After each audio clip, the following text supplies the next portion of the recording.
Well, anyways, we've had some time in between the last time we got together. You heard Ted go through the injury report there. We've had a few guys nicked up, but you know what? The energy has been great. Guys have been working their tails off. They're competing, and it's been a lot of fun. It's been fun watching the guys work and grow together at this time. So with that said, let's who's ever ready to start us off with a question. Let's go to Adam Teicher. Go ahead, Adam. Hey, Eric, how you doing today? Doing good. Adam, how you doing? Good, good, thanks. Hey, if you want to call anybody else a competitive prick today, don't let us stop you, okay? You know what, Adam? That I'm gonna give that hat to you this week. You're competitive all the time, man. Always trying to have new questions in there. All right, man. Two things for you today. First of all, what's the value of a practice like today's in the stadium since you guys don't have preseason games this year, number one? Number two, you came in about the same time that Travis Kelce did. I know you weren't his direct position coach at that time, but has anything about his career kind of surprised you, or is this kind of the player maybe you thought he would become at this point in his career? Well, first of all, it was good having an opportunity to get out there today. Had a few fans there. The organization has done a great job of making sure they're doing it the right way, giving the fans an opportunity to participate. They brought some energy. I know the guys felt it. They were vibing off that energy, and it's just good to be back in the kingdom. As far as Kels goes, you know, we've been here all together.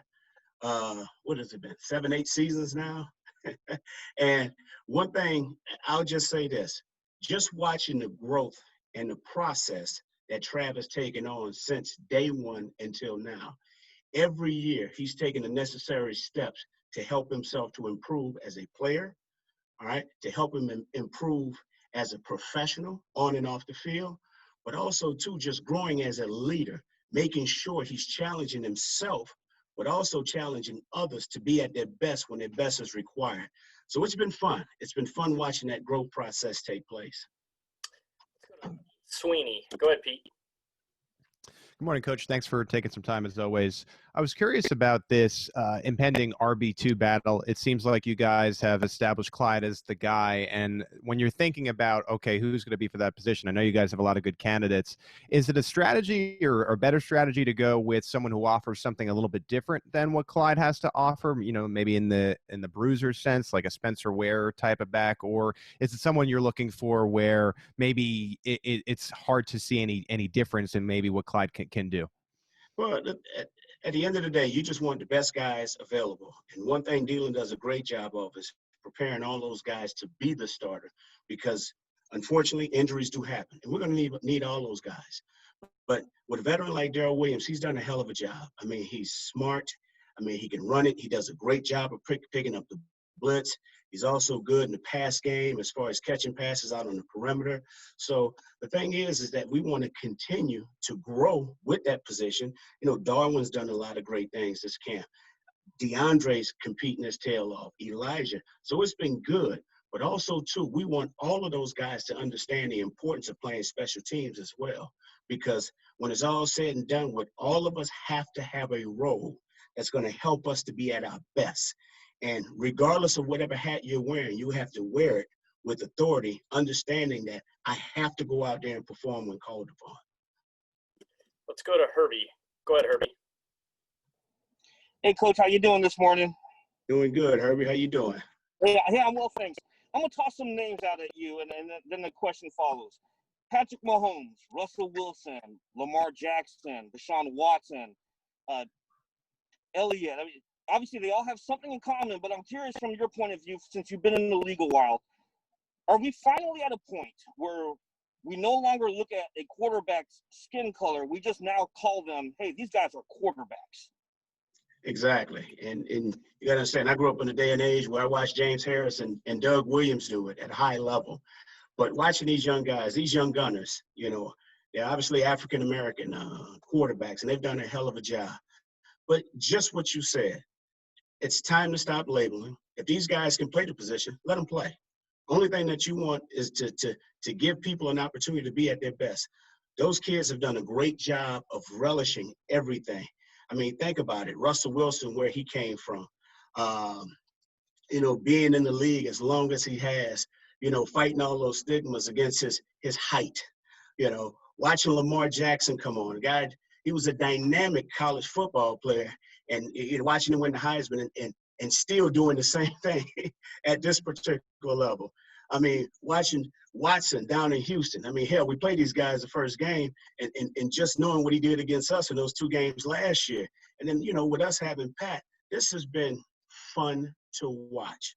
But all these guys just want to be labeled as a football player. They want to be labeled as a quarterback. They don't care about their skin color. They just want to make sure that they're representing and doing it the right way and providing a roadmap for the next coming young Black African American. Let's go to Nate Taylor. Go ahead, Nate. Hey, EB, good to see you, man. What's going on, Nate? Doing well. I have 2 questions for you. The first is about Nick Keizer. Just what has he done to impress you so far as the tight end, playing most reps next to Travis? And then from a mental standpoint, what have you seen from Patrick this year that really lets you know he is taking his game to the next level from a mental standpoint based on what he sees in the film and how he's sort of translating that onto the field? Nick has done a good job. He's done a great job, actually. Coach Melvin, our tight end coach, he's been doing this for a very long time. He's been with Coach Reed since day one. So he knows where all the bones are buried when it comes to coaching that position, because Coach coached it at one point in time. So Coach Mel is experienced. He's done a great job of getting Nick ready. Now, we got a number of guys that are stepping up. We're getting Ricky back in the mix. Ricky's done a heck of a job so far when he's had the opportunity to be out there. Deion Yelder, and also we got the new kid in Helm, and he's picked up the offense pretty good. So we're expecting all of those guys to contribute. And you're going to always hear me say this. We want all of them to understand how important it is to be ready. So we coach our guys to be the starter, because you never know what may happen, and that next man has to be ready. We've got time for a couple more guys. Let's go Harold and then finish with Sam. Go ahead, Harold. Hope you're doing well, Eric. All right, brother. My question to you about DeMarcus Robinson, Byron Pickle, some of those receivers that, we obviously don't know about we all know about the Tyreeks and, Travis and everything, but how are they relishing getting their opportunities more in this offense this year as opposed to maybe previous years? I mean, we saw DeMarcus do pretty well today. So how are you seeing their opportunities kind of flourish more as this offense progresses where everybody has a weapon? Here's the fun thing about the 2 names that you named, D-Rob and Pringle. Those guys wear a hard hat to work every single day, because the only thing they do, they just want to compete. They line up on special teams whenever Coach Tobe needs them. They're 4-phase special teams contributors. And then if he needs them on the scout team, those guys are constantly running. Those guys understand the importance of, if you don't work, you don't eat. So those guys are doing a heck of a job of making the most of every opportunity that is presented to them. As a coaching staff, we trust them because they're smart, they're intelligent. All right, Coach Lewis does a great job of getting those guys ready. And just like I said, when talking about the tight end position and the running back position, we're coaching all those guys to be the starter. They have to be ready when their opportunity is called upon.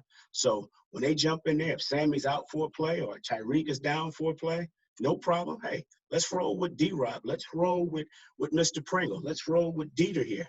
All right, let's roll with Kemp. We don't care. We just want those guys to step in and play at the same level as the other guys do.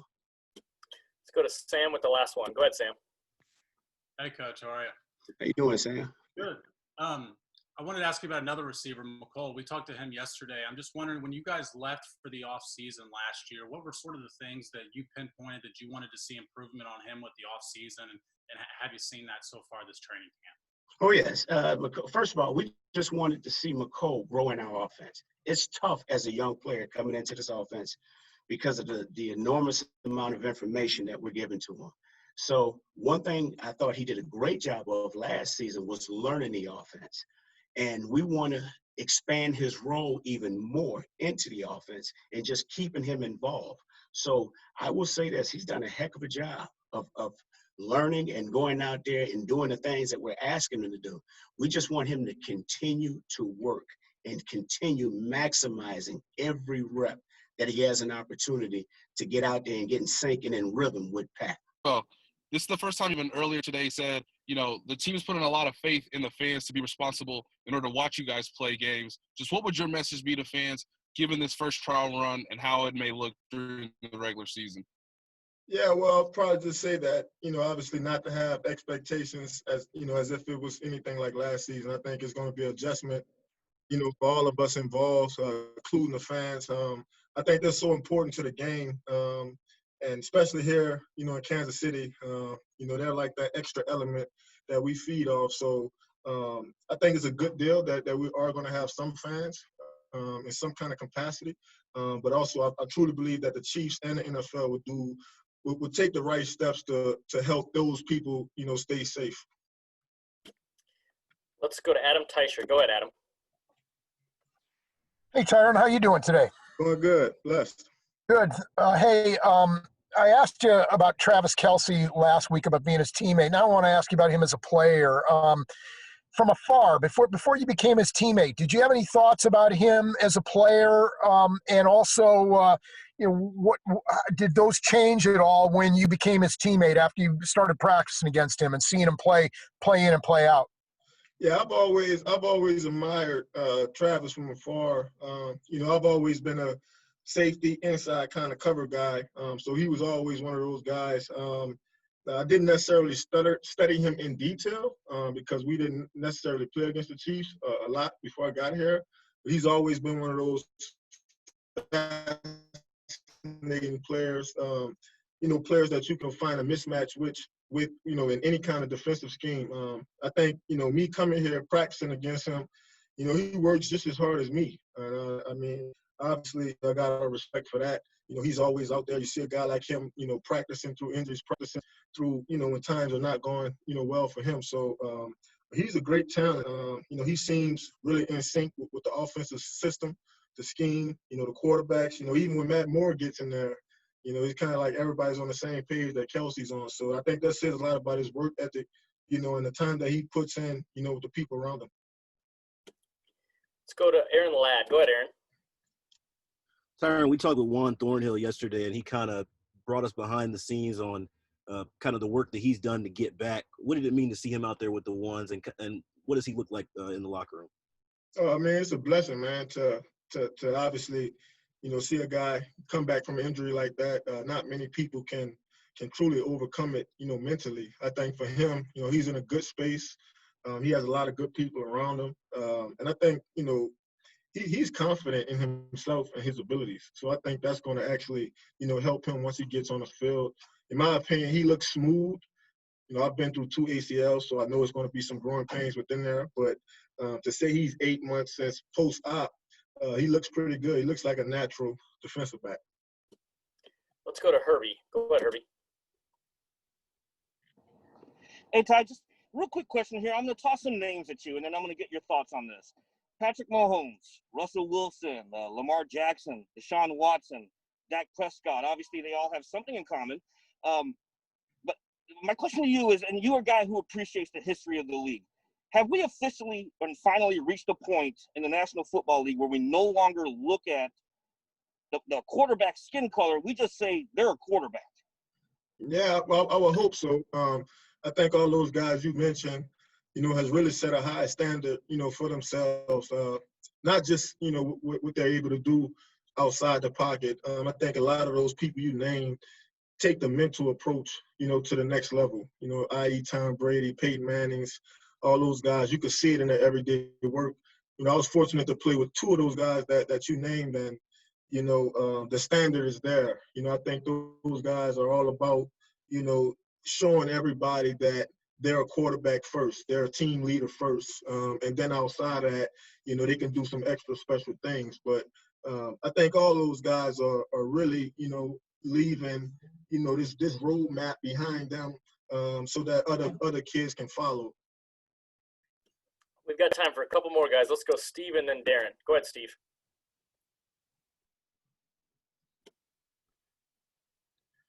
Steve, you got us?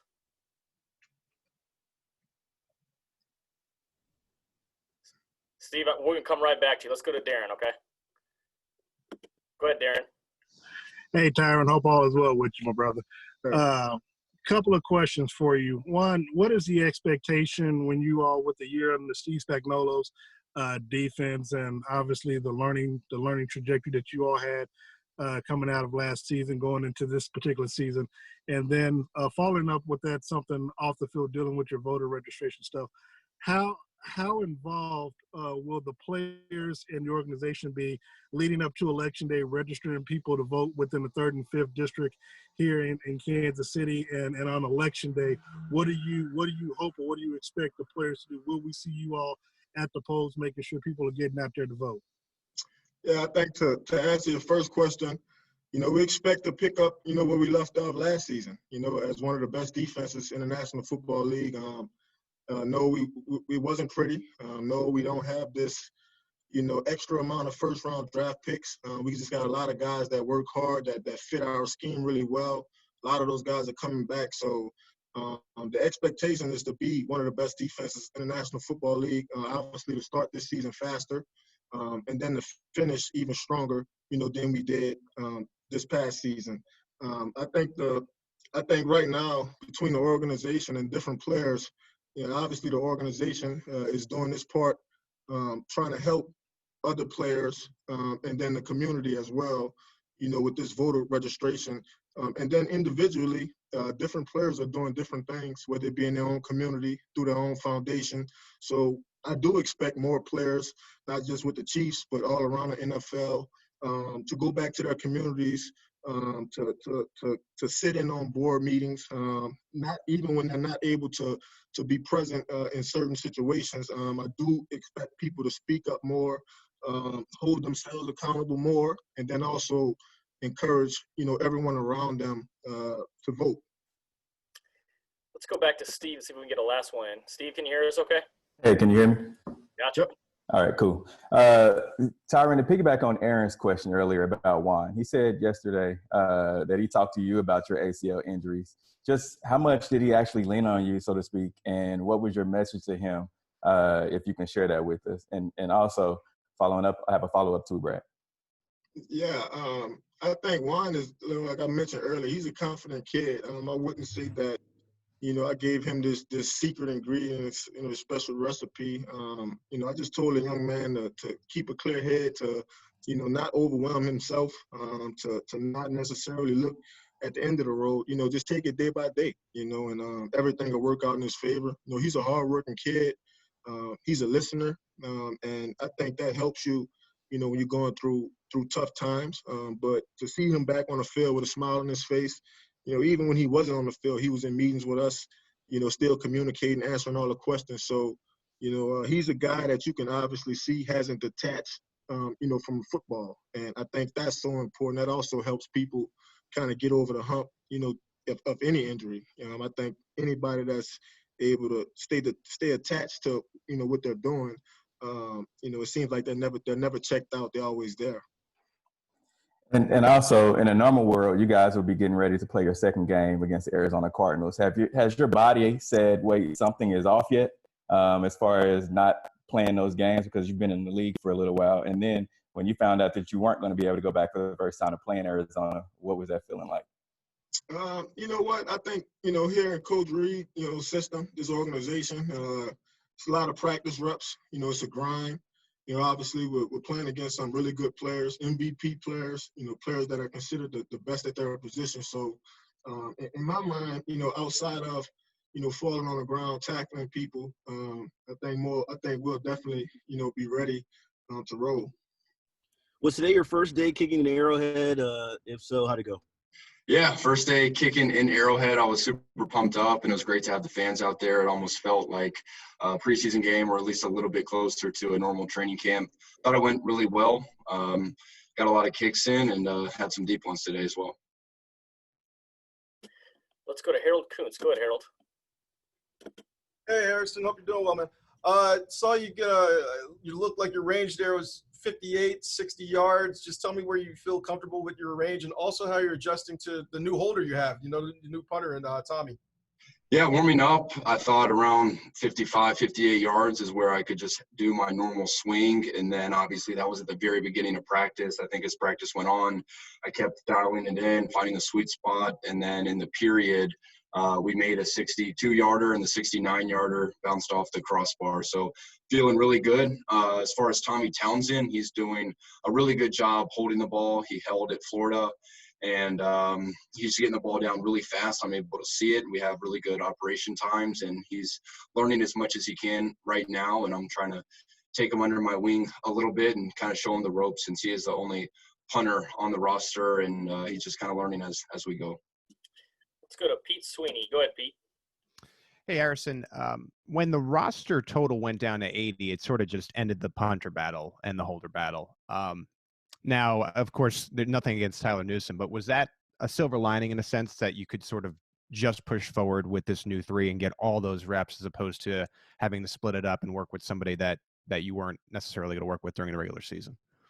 Yeah, I think this was a tough offseason. I think some of the normal training camp battles that you would have, we weren't able to have because of the 80-man roster. And I know you look around the league, some of the top kickers, I know the Ravens, they bring in competition for Justin Tucker every year. I think competition is going to make you better. And obviously, Tommy is the only punter on the roster, and we're moving forward as if he's going to be punter for week 1. And we are getting a lot of reps together and a lot of chemistry. So I am really happy about that, being able to just have him as the guy and just keep working day after day. Let's go to Danny Wilniak. Go ahead, Danny. All right. Hey, Harrison. Hope all is well. I've got kind of a 2-part question for you. The first one is, as a kicker, do you like that the Chiefs are going to be able to have fans in the stands this season, and how much does that kind of mentally impact you? And then secondly, I know that you just touched on your range. You've been tweeting out, Instagramming out, some super long kicks. What have you been doing this offseason, this weird offseason, to increase your range? Yeah, well, firstly, I think the fans are great. For me as a kicker, I kind of thrive off of the pressure and the adrenaline that I start to feel. So going out there, seeing all 2,000 fans out there, I think it probably added some juice to my field goals, and I was able to hit some longer field goals that we haven't really been attempting in practice lately. So I think it's great, and I think I definitely performed better during a game situation with pressure. And the second question, as far as like field goal range, I think I kind of dialed in this off season, and I just felt like what are things I can do to get stronger, to get quicker, and to hit a farther balls. And I was just thinking about, soccer players like Cristiano Ronaldo, they're very low body fat. And I was like, that's one area I could probably get better at. So I kind of looked at my nutrition. I started eating more meals, eating smaller quantities. So I've definitely brought my weight down. I feel stronger and faster than I've ever been. And then also from a technique standpoint, just still finding the sweet spot of the ball. I think kickoffs, I'm able to really kick far. Field goals, it's just kind of having that same swing on the ball. But also, Thomas Morstead, punter for the Saints, he was, he had a video talking to some younger kickers and punters. He was like, if you want to kick the ball far, you got to go out and try to kick the ball far. But that's kind of what I just started doing. Instead of kind of staying within 53 yards, I started backing it up. I posted a video for a 77-yarder, a 72-yarder. And then today, we had a 62 and a 69-yarder with the team, felt very comfortable. And I think when you can make those kicks, then the shorter kicks, a 50-yarder, you don't get a ton of those, but those seem really short. So I've been really happy with the offseason. It's carrying over now to this training camp. Let's go to Nate Taylor. Go ahead, Nate.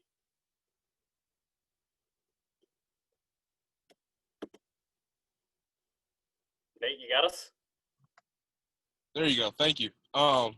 Hey, Harrison, you mentioned just a minute ago how this sort of day felt somewhat close to a preseason game. The Chiefs are one of the few teams this year, at least to start the year, that are going to give fans the opportunity to watch you guys. Team making that decision, and what will it say about the fan base if you guys are able to have fans for the duration, for the full year, if everybody does this responsibly? I'll answer as much as I think I can. You were going out a little bit, but I know Mark Donovan and Clark Hunt are doing their best to have fans at the training camp Saturday practices, and then hopefully for the season. So we're ramping it up from 2,000 and then just keep going up from there.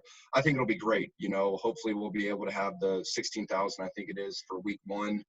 I think that provides us a home field advantage, and I think we thrive with those Kansas City Chiefs fans in the stands cheering us on. I mean, it was awesome today. All the guys running out, getting the applause.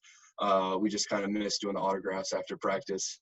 But it was a lot of fun, and hopefully we can have the fans in the stands for the season. Let's go to Herbie with the last one. Go ahead, Herbie. Hey, Harrison, I hope you're well. Quick question here for you. You mentioned Thomas Morstead there, and I'm curious here because I know, like, when you look around the league during the offseason, Von Miller pulls together some of the pass rushers to go through kind of like a crash course mini camp, so to speak, and then the offensive line gets together in Texas for offensive line masterminds. So what do the specialists do? I found it interesting that you're pretty tight with Morstead. Yeah, so something I've been doing since I've been in the NFL is every summer I've been getting together with a kicking coach by the name of Jamie Cole and Cole's Kicking up in Whitewater, Wisconsin. And Thomas Morstead, he's always been there. He's a guy that I love talking to. I know he's a punter, but just the veteran mindset that he brings to the kicking game was really beneficial for me. And what I was talking about was just some video he did on Instagram because unfortunately with COVID, we weren't able to have that time together. But as you were saying, offensive linemen, Von Miller and the D-line, all of these NFL guys are pretty tight-knit with the other, their same position groups on other teams. Especially as a kicker and punter, you're the only position on your team. So who do you learn from? And I think in the offseason, you have to take that time and learn as much as you can from some of your competitors. You don't want to give them all your secrets, but just picking their brain and trying to make everyone better and just kind of raise the level of play for kickers and punters. Austin, what's good, man? Hey, you. All right, man. Hey, just overall, your kind of thoughts on, having some fans at Arrowhead, 2,000 in attendance today, but, do you feel like you can feed off of a crowd that's going to be, relatively not 70,000, but like 17,000 throughout the course of the season going forward? I thought I was pretty impressed with the noise level today from the couple thousand, 1,000 to 2,000 we had today. I think 17,000 is going to be pretty loud. I think it's going to be definitely some noise there, which will be nice. A quiet game is probably going to be a little awkward. But no, I think I was pretty excited because I think we're going to definitely have some good noise there with the limited capacity we'll have. Let's go to Pete Sweeney. Go ahead, Pete. Hey, Austin, thanks for taking some time. I had a question about just your career in the beginning of it. It's a little bit different than in the average Bear, where you kind of had to grow into this role as a starter, and it seemed that way last year with Mitch leaving in the offseason, but now you finally come into the Chiefs as the established guy. I'm just wondering how that feels looking back and all the struggles hopping from team to team, and now you feel, okay, I am the guy going into this 2020 season. It's been pretty unique, coming in as like a 7th round pick, practice squad guy, and just, over the years, just working myself up, working up my confidence to where I'm at now, night and day from when I entered the league. And, I credit that to probably all the coaches I've had, all the organizations and people that believe in me. And, obviously the hard work, it takes thousands of reps to get there and confidence, honestly. But I'm still trying to improve. There's no complacency. Let's go to Adam Teicher. Go ahead, Adam. Hey, Austin, how you doing today? Hey, I'm good. How are you? You in the car? Good. Yeah. Just got out of practice, as a matter of fact, just like you. Hey, wanted to ask you where you feel you are physically. But by now you would have had one preseason game, although you wouldn't have played a lot for sure, but still. And then you would have played more in tonight's game and even more next week. So where do you feel like you are right now physically? Do you feel maybe in better shape to withstand 16 games than right now than you maybe otherwise would right now, and kind of maybe project that for when the season starts? Do you feel like you'll be in a better place when the season starts than you otherwise wouldn't have for not playing 50 snaps or whatever in the preseason? Sure. I'm a little sore now. We just went 3 padded days in a row. But I think the whole ramp up period and what we've been doing, I definitely think that, it's less of a toll on everybody's bodies. And I think we have the advantage there, having as many guys coming back, same system, same coaching staff. I'm excited for the season. And I think the body wear and tear is going to be less going into the beginning of the season. Let's go to Matt Derrick. Go ahead, Matt. Hey, Austin. Good to see you, man. Hey, Matt. Hey, you've got some changes on both sides of you with, Larry opting out and Wisniewski not coming back. You've worked with Wiley before at guard, but you've got different guys, moving through there, maybe at different positions. how's it going with everybody, and how do you build that communication and chemistry, especially without preseason games? Lots of reps in practice, talking in meetings, making sure everyone's on the same page. Coach Heck and the coaching staff does a great job with being able to plug and play guys when needed. And then the practice part of it, just kind of, especially with guard and center, kind of learning each other's footwork, not tripping over each other, knowing, on singles and all sorts of combination blocks where guys are going to be. But I think it's going very well. I think our system allows people to kind of plug and play as you will. Looks like we've got a couple more. Let's go Herbie and then finish with Nate. Go ahead, Herbie. Austin, my man, how you doing? Hey, I'm good. How are you? Hey, I'm well, thanks. And to piggyback off of Matt's question there, obviously you don't have organized team activities. You don't have the benefit of mandatory minicamp. So what's the sense of urgency to try to lock down the chemistry with that front five? Because you do have some moving pieces there, and the regular season is less than 3 weeks away. Definitely a sense of urgency there. Kalechi's come into a new system, but he's a veteran guy. He knows how to play football, and it's kind of bringing up people when you got new guys. But for him, he's played a lot of football. It's really that communication part. It's speaking our language, knowing where the footwork is going to be, certain blocks, how we do things a little different. I think he's picking it up very well. Credit to the coaching staff. I think we keep things very consistent, and we're specific in how we want them, which honestly helps. Let's go to Nate for the last one. Go ahead, Nate. Hey, Austin. Hey. Based from your perspective, whether watching it in film or just being out on the field with the guys, what is it like for you to see all the new things that you guys are doing on offense, even though we already know your offense is obviously championship caliber to begin with? So it's it's another year in camp for you, but another year to see what Andy Reid's cooking in the lab. Just what's it like for you to see everything that's going on around you that may be new this season? It's very exciting. It's honestly super cool to see, and it's super cool to be around a coach like Andy Reid. He is consistently working, consistently trying to get better, trying to come up with new ways, trick defenses. He's a master in the lab, and when we do these installs on plays and stuff, it's really cool and exciting to see that it's not going to be it's never the same. We don't kind of do the same things over and over again, and it's really exciting. It changes stuff up for us because we kind of get into a routine, and sometimes you can kind of get into a lull there, but no, he always is mixing it up, and we've got all sorts of guys on offense and weapons, and I love seeing what he comes up with, getting the ball into certain guys' hands.